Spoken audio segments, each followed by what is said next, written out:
Relax ka lang. Pambato nila ako, star player. Panggulat ba? Hindi lang sa Kapuso sitcom na Pepito Manaloto nang gugulat si Patrick. Sinabi ko sa ipapasok ko sa crucian dahil panggulat ako. Tila naging in character kasi ang gumaganap sa kanya na si John Pierre. Ipinost ng castmate niyang si Mikoy Morales ang larawan ni John na posturang-postura in his barong. Para sana ito sa kasal ni Mikoy, kaso ang wedding sa March pa. Inakala niya raw kasing ang kasal ay kahapon, January 3.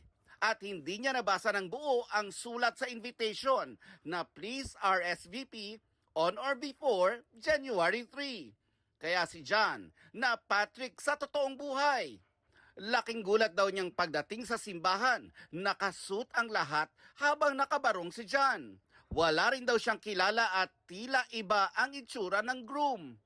At nang tawagan niya si Charis Solomon na gumaganap na misis niyang si Janice sa sitcom.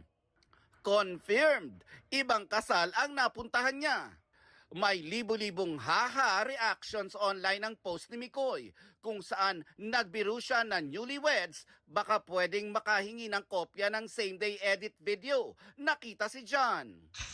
Tada! Eto at ipinost ng photo studio na present sa wedding ang larawan ni John sa kasal. Biro ni Mikoy, buti hindi nalito ang bride. Kasi si John at ang groom lang daw pala ang nakabarong. Sabi ng netizens, parang episode sa Pepito Manaloto ang nangyari. O baka na-excite lang si Patrick sa paghihintay kung may hotdog ba sa reception. Sa Pepito Manaloto kasi, favorite ni Patrick ang hotdog. Sarap ha? May mga pagkain kang kailangang iwasan. Gaya po ng ano? Pizza, hotdog. Buti na lang John, aka Patrick, took it in stride. At nag-congrats pa rin sa groom at bride.